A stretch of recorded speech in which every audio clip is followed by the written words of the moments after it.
Welcome, and in this video I'm going to show you how I painted these buildings. I spend so much time painting terrain. I'm always looking for quicker ways to do it, and one of them is to use the colour of the print instead of painting. Now, you can't just do that because it looks really bright and plasticky, but here are some tips on how to get around it. First up, print in a colour that looks right. This is bone white by Bamboo. It's a matte filament, and this is their dark brown, also a matte filament. I'm printing at 0.08. The layer heights are practically invisible. And how does that help? Well, I don't need to paint a base coat. No taking hundreds of models outside and spray painting them all on tops and bottoms and making sure they're all done properly. Instead, I can go straight to weathering, and that is what I do. So this is a greyish colour, and I've added in some raw umber. It's quite cool toned because concrete tends to go more grey than more yellow. It's also got quite a bit of water in there, so it flows easily. That caused me no end of problems when I tried a darker coat. We interrupt this video to bring you, oops, spillage. Spillage.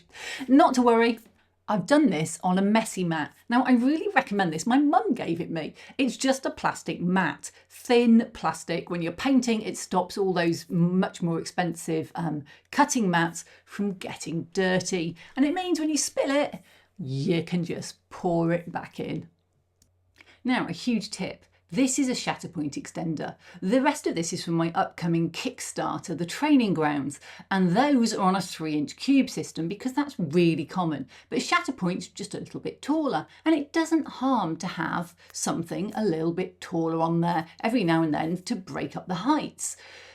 But if you're going to paint them, clip them on. You can clip or just let them rest with gravity, but actually clip them on so all your streaks go in the same direction and are the same colour. And a tip for large flat areas like this, instead of just painting it on and wiping it off, dab it off. Dab it from above vertically, and then what happens is you leave the pattern of the kitchen roll and the splodging, and it just looks a lot more realistic. I also have 3 types of finish. Plain with absolutely nothing. Concrete that's got a pattern in which I feel disrupts the layer line, so it makes it easier just to paint, and damaged.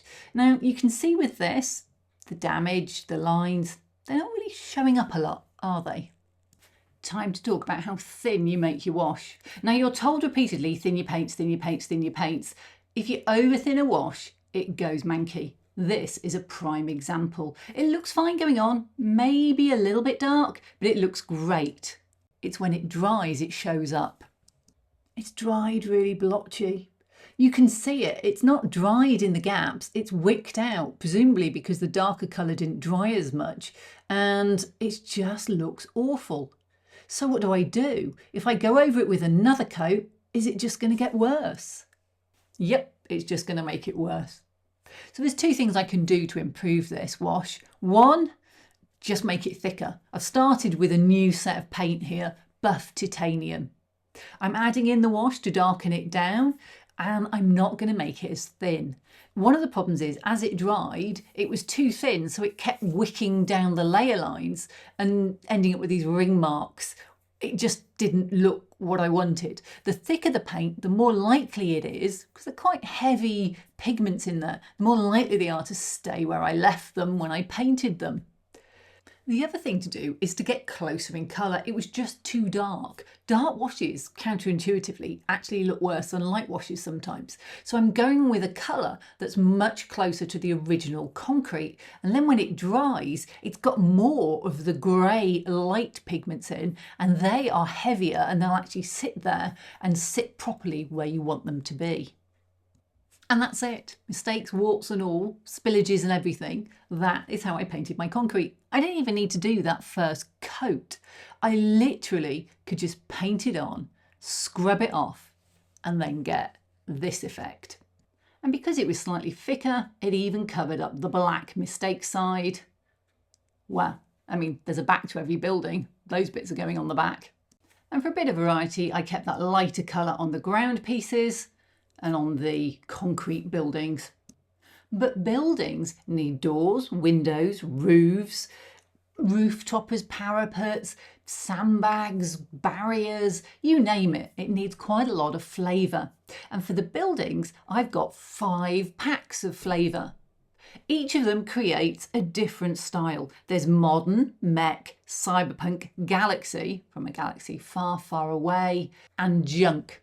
With countless models to paint, I need quick and easy techniques to get me through this. So first up, my weapon of choice for painting FDM prints is a sponge.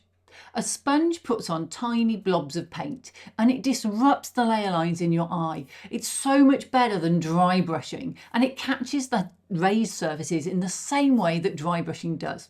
And because this is terrain, you don't need expensive paints. Here I'm using artist acrylics. People use craft paints too. Whatever it is, you just want something with a nice fine pigment so you don't end up with a gritty, chalky surface, and then just go to town on putting on some white. I know I said I didn't paint these. From a certain point of view, that's true, but you will need to pick out some colours slightly differently. So here I'm doing the roof tile effect in a dark grey black. Now, never use pure black, it's just not there much in reality. And also make sure you've thinned your paints enough that the actual thickness of the paint, and these artist acrylics can leave quite big brush marks. Make sure they don't exist when you put this on by thinning your paint just enough.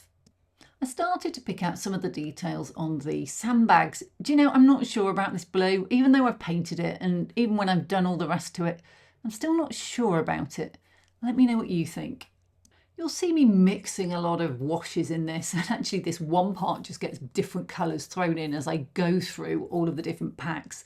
And this first one's got a bit of red, bit of brown, bit of buff titanium, bit of black, all in it till it comes out with something that looks not actually that dissimilar to a light raw umber. I want something that makes the sandbags look like sandbags though. I've actually put a coat of paint on almost everything just to get rid of the plasticky look that you get with the filament, but also to add some variety. Paint can go on splodgily, it can go on thicker, it can go on thinner, it can give variety that you see in real life. A filament is uniform, it just looks the same. And at the moment, everything looks really stark, black and white and brown. And the best way to get rid of that is to put on a wash over the top of your sort of sponged effect. I'm using quite a dark, thick wash here to really knock it back. It's just more artist acrylic paints and water. The trick is not to over thin so that the paint, there isn't enough paint in it to actually stick to the surface, but to keep it thin enough that you can see the layers that you've already put on underneath. I mean, I plastered it everywhere. Nothing got just one coat of paint generally. Most of it got a sort of a thinnish colour and then another colour on top to just add another layer of depth to the paint. And that includes the sandbags. You can see that blue is still quite stark, but this hopefully will drop it down a bit so it won't be quite so noticeable. It also sits in all the cracks because it's so thin and adds artificial shadows and shade into there. That's the longest pack done, I promise you, only because I'm talking about the techniques. All the other packs build on this. Now the galaxy pack is set in a galaxy far, far away, and I do wish I'd printed it in orange because I had to paint all the doors. And orange paints are not that thick. It takes a while to build them up, and these were no exception. Having tried a few paints, this gloss orange to me actually came out the best. It just needed a couple of coats. Thankfully, they're going to be weathered and weathered. But first, I want to bring out the details around the door. You can see there's some blocks there. I'm going to use this buff titanium artist acrylic to dry brush, so I just catch the raised bits and bring out a different colour. I've designed it so that the doors and windows just slot into the wall, and you can choose to print that in a different colour. So if you don't really want to paint, you can print it in 2 colours and you've got the effect that you want. But I also have some all-togethers for those that just aren't bothered and going to paint it and just want to prime and paint. And that's what one of these is. So I painted these with a little bit of the buff titanium. It won't match my concrete buildings, but it'll be close enough. Time for that second coat, and it's still a little patchy at the end. And it's back to the sponge again. This time it's raw umber acrylic. This is a great colour for chipping. It just works really well. This is probably the colour I use more than anything else out of my artist acrylic set, and I buy them in the big tubs because I use so much of this one colour. Another downside of putting orange over brown is that the paint has pooled around the edges, it's slightly thicker there where it dries, and it looks brightest at the edges. I can get rid of that and add even more weathering with this dirty, very thin, practically a wash I would call it, dirty paint colour. It's just a brown, it's an orangey brown, there's a bit of brown in there, a bit of orange, bit of beige, bit of black, a lot of water. If you make it too thin, it won't go over the gloss Tamiya. It will just sit and bead. So you need enough in paint in there that it sits nicely. And just slather it on. Everything else got a quick coat of raw umber. I did make a bit more of an effort on any areas that were large and flat, like the parapets, or on areas where it was vertical, so you might expect to see more streaking, like on these walkways. To build up the weathering layers, I used a slightly diluted artist acrylic. It's a mix of brown, grey and black, and it's just there. It's faded, it's grey, so it looks like it's faded, and I brushed it in a streaking manner down all the vertical surfaces. Top surfaces just got to sort of dry. It's a wet brush. I've just caught all those bits that are sticking out with it so that there's a little bit of variety, and there's a couple of layers of paint on everything. It had a nice faded look when it was dry, but I wanted the streaks to be more obvious, so I went over everything with another coat. Time for the quickest pack that I did, the Mech Pack. This is just a rusty brown. That's all there is to it, rusty brown. So first up, the sponge came out with burnt sienna. It's a dark rust colour. Then I went over it all with a burnt sienna wash. I did make a little bit of an effort to make it a little bit thicker in some areas, and that was it.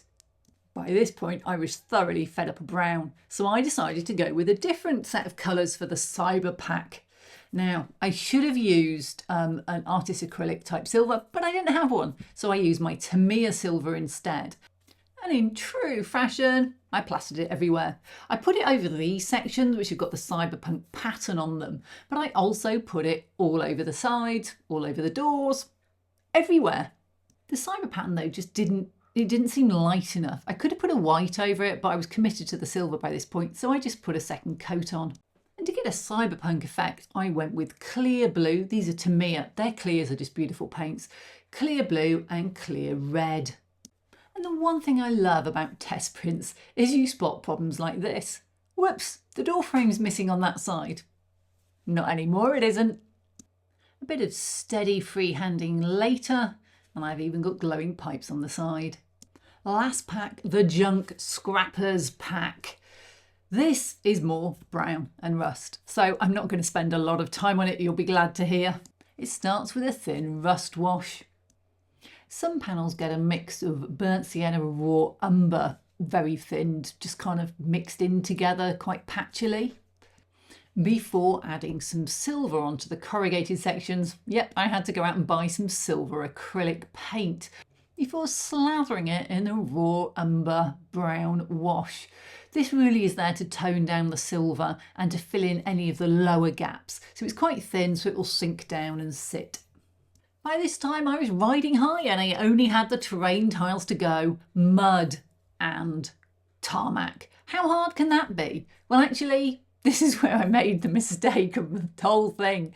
Yep, it all went perilously wrong. It started like everything else with base washes of either a grey colour or raw umber. These landing zone lines were printed in yellow filament. They're just a separate print, so it's multicolour without using all the expensive AMS system. And they got a sort of brownish wash that was dabbed off. A darker wash went on the tarmac and was dabbed off. The ground tiles got some buff titanium dabbed on with a sponge and a raw umber wash over the top to tone it down. I found a bigger cosmetic sponge to put some pattern on the tarmac. I wanted it just to be bigger so it was quicker. And the lines were super glued in place. And then I thought, let's use this murky water that's sat on the side. It's a really old product. I haven't used it that much. I've used it once doing puddles for a video on a foam base with tar grout on it. It worked fine. I put it in, it dried fine and created a nice murky water puddle effect. A really nice effect, to be honest. It's like muddy water that's sat for a while. It's got that kind of reddy brown, translucent look to it. First problem, I couldn't get the lid off, so I had to saw 2 holes in the bottle to get the contents out. It smells quite petroleum-y, but it brushes on fine. It's obviously a solvent-based product, so I was hoping it wouldn't skin like acrylic waters do and then sort of cause weird drying as it shrunk as it dried. But, and it would have been fine. It would have been fine if I had just done this. Even if I thought I'll put the spare back in the bottle, but I thought, oh, I could do with some deeper puddles. I'll just put some extra on. And I left it to dry. But the next day, it was still tacky. So I put it in my porch. Now my porch is lovely and hot when the sun comes onto it. And it did dry. These thin coats are fine. I could have just used Tamiya gloss. I know what that acts like. But these thicker bits, oof. The water's wrinkly. I can actually smooth it out if I rub it, which makes me think that it's not completely dry, it's just skinned on the surface. And the other downside is it's warped the tiles. As it's dried, it's contracted and made the tops slightly smaller. And actually mud isn't really that high gloss. So let me show you how I would do it if I just wanted a low gloss mud with no puddles in. This is satin varnish. Satin isn't glossy, it isn't matte. I've already done the base, I actually reprinted this tile and it's got a raw umber wash on it just like the others. A quick hairdryer later, it's still not totally dry, you can see that there's a bit of gloss to it. It's not as shiny gloss as the others. Now they're not meant to stay that high gloss. So this is a mix of raw umber and a little bit of that satin varnish and a little bit of water. It's probably going to dry mostly matte, but part of the way you show mud is by showing it as a darker tone than the surrounding ground. It also helps tone it into the ground. I've got some tiles that are split with corners and halves of ground and mud, and it just tones it in towards them. So how did it turn out? There's the ground as a comparison. There's the satin with a little bit of that dabbed on top. But you can see it's got quite a bit of gloss. It's not too bad. This is a footprint one with the mud effect on it. You can see how bowed it is, sadly. And you can see all the wrinkles in the puddles. They're going at the back. Definitely going at the back. Tiles with a thin coat came out really well, actually. And I would use Tamiya Gloss Clear for this. It's a great thick acrylic based. I just wanted the extra brown. Even the ones that are slightly bowed don't look too bad for that kind of really wet, damp. I want it as difficult ground, something that's hard to cross. And the ruts, they came out well because there's such a differentiation between the top and the bottom. And again, they didn't have too much thickness of petroleum drying solvent water on top. And we're done. Time to put it all together.